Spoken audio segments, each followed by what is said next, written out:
نحمده ونصلي ونسلم على رسوله الكريم أما بعد فأعوذ بالله من الشيطان الرجيم بسم الله الرحمن الرحيم شهر رمضان الذي أنزل فيه القرآن هدى للناس وبينات من الهدى والفرقان.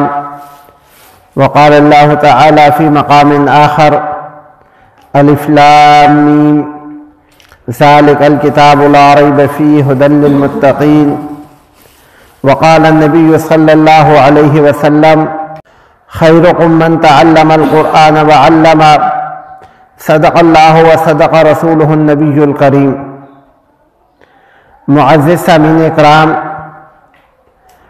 رمضان المبارک کا دوسرا بابرکت جمعۃ المبارک ہے۔ اللہ رب العالمین قرآن مجید میں فرماتے ہیں شہر رمضان الذی انزل فیہ القرآن ہدی للناس وبینات من الہدی والفرقان، کہ رمضان المبارک کا مہینہ وہ مہینہ ہے جس میں قرآن مجید اتارا گیا ہدی للناس، لوگوں کی ہدایت کے لیے۔ اللہ رب العالمین نے انسان کو اس دنیا کے اندر بھیجنے کے ساتھ ہی الہ العالمین نے حضرت آدم علیہ السلام سے لے کر پاک پیغمبر صلی اللہ علیہ وآلہ وسلم تک کم و بیش 1,24,000 انبیاء کو اپنا پیغام دے کر اپنی مخلوق کی طرف اپنی مخلوق کو اپنے ساتھ ملانے کے لیے انبیاء کو بھیجا، اور کئی انبیاء پر الہ العالمین نے صحیفے نازل فرمائے، کئی انبیاء پر الہ العالمین نے کتابیں نازل فرمائیں، اور سب سے آخر میں تاجدار مدینہ صلی اللہ علیہ وآلہ وسلم کو اس دنیا کے اندر مبعوث کیا، اور قرآن مجید کی مقدس کتاب آپ صلی اللہ علیہ وآلہ وسلم پر نازل فرمائی، اور نازل فرما کر اللہ رب العالمین نے قرآن مجید کے مقاصد خود قرآن مجید کے اندر بیان فرما دیے کہ اللہ رب العالمین نے قرآن مجید نازل کیوں کیا۔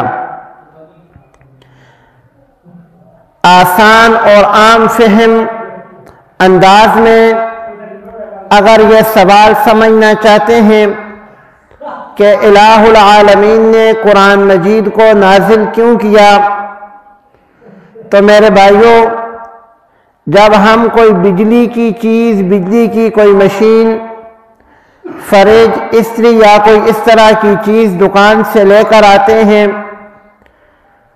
تو وہ دکان والا ساتھ ایک چھوٹی سی کاپی بھی دیتا ہے جس کے اوپر لکھا ہوتا ہے کہ یہ بجلی کی مشین اتنے وولٹ سے کم پر نہیں چلے گی، اتنے وولٹ سے زیادہ پر جل جائے گی، اس کو ایسی جگہ پر رکھنا ہے جہاں پر دھوپ نہ پڑتی ہو، اس کو ایسی جگہ پر رکھنا ہے جہاں پر اس تک پانی پہنچنے کا اندیشہ نہ ہو، یہ گیلی نہ ہو۔ وہ ایک کاپی ساتھ دے دیتا ہے جس میں ہدایات لکھی ہوتی ہیں، اور ساتھ زبانی بھی بتا دیتا ہے کہ یہ جو چیز آپ لے کر جا رہے ہو ان معاملات میں اس کو احتیاط سے استعمال کرنا ہے۔ بالکل اللہ رب العالمین نے بھی یہی کیا ہے، ہمیں زندگی دی ہے، اور ساتھ جیسے دکان والا ایک کاپی دے دیتا ہے، اللہ رب العالمین نے ساتھ قرآن مجید دے دیا کہ میرے بندو یہ کام کرنے ہیں، یہ نہیں کرنے۔ اور جیسے دکان والا ساتھ زبان سے بھی سمجھا دیتا ہے، الہ العالمین نے انبیاء اکرام علیہم السلام کو بھیج کر ان کی زبان مقدس سے اس کتاب اللہ کی تشریح کا بھی بندوبست فرما دیا۔ تو اللہ رب العالمین نے قرآن مجید کو نازل فرمانے کے بعد اس کے مقاصد میں سے ایک مقصد ہدی للناس بتایا کہ قرآن مجید لوگوں کی ہدایت کے لیے ہے۔ الہ العالمین قرآن مجید سے ہدایت کیسے ملے گی؟ اللہ رب العالمین قرآن مجید کے مختلف مضامین اور قرآن مجید کے مختلف مقاصد خود قرآن میں ہی بیان فرماتے ہیں کہ یہ والے کام اگر قرآن مجید کے ساتھ کرو گے تو قرآن مجید تمہیں راستہ دکھائے گا۔ الہ العالمین سب سے پہلے یہ جو کلام پاک ہے اس کو ہم نے چھونا کیسے ہے؟ اللہ رب العالمین فرماتے ہیں لا یمسہ الا المطہرون، کہ یہ میرا کلام ہے، میری کتاب ہے، اس کو پاکیزہ ہاتھوں سے چھونا ہے، اس کو پاک حالت میں چھونا ہے، ناپاکی کی حالت میں نہیں چھونا۔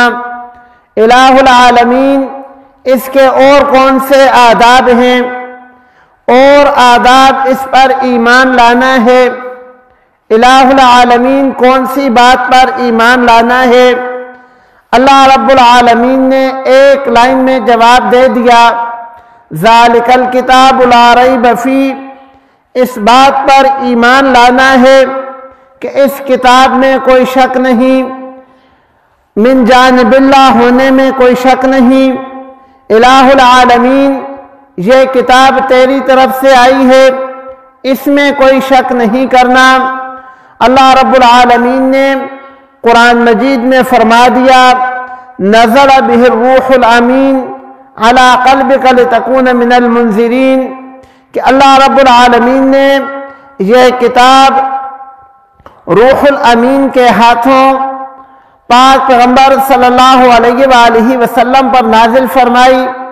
روح الامین کے ذریعے پاک پیغمبر صلی اللہ علیہ وآلہ وسلم پر نازل فرمائی۔ الہ العالمین پاک پیغمبر صلی اللہ علیہ وآلہ وسلم نے پھر اس کو جمع کیسے کیا؟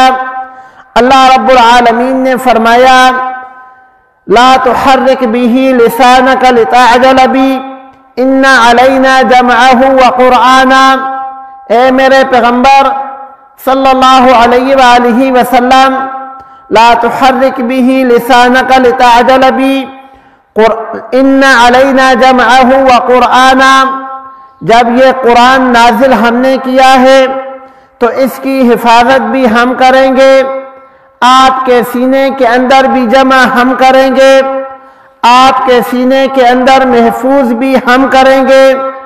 الہ العالمین اس چیز کی ذمہ داری کیوں لے رہے ہیں؟ تاکہ کل کو کوئی 1400 سال بعد آنے والا یہ اعتراض نہ کر دے کہ پاک پیغمبر صلی اللہ علیہ وآلہ وسلم تو بنی آدم ہیں اور کل بنی آدم خطاء، اور ہر بنی آدم سے خطا کی گنجائش موجود ہے۔ تو الہ العالمین نے فرما دیا ان علینا جمعہ وقرآنا، اے دنیا والو بنی آدم سے خطا کی اگر گنجائش موجود ہے تو یاد رکھو اس میں بنی آدم کا کمال نہیں ہے۔ علینا جمعہ، اللہ رب العالمین فرماتے ہیں یہ ذمہ داری ہم نے لی ہے، اور جب ذمہ داری الہ العالمین نے لے لی تو پھر اس اعتراض کی بھی گنجائش نہیں رہتی۔ الہ العالمین اس کی کوئی زبر زیر آگے پیچھے ہو سکتی ہے، لکھنے میں آگے پیچھے ہو سکتی ہے، پڑھنے میں آگے پیچھے ہو سکتی ہے۔ اتنا عرصہ ہو گیا، 1400 سال ہو گئے، الہ العالمین اس کو نازل فرما دیا۔ اللہ رب العالمین فرماتے ہیں اس کی بھی گنجائش نہیں۔ اے میرے بندو انا نحن نزلنا الذکر وانا لہ لحافظون، قرآن ہم نے نازل کیا ہے، 1400 سال کی بجائے 14,000 سال بھی گزر جائیں تو اس کی حفاظت کا ہم نے ذمہ لیا ہے۔ جب تک الہ العالمین کی ذات باقی ہے، قرآن مجید کے اندر شک کی گنجائش پیدا نہیں ہو سکتی۔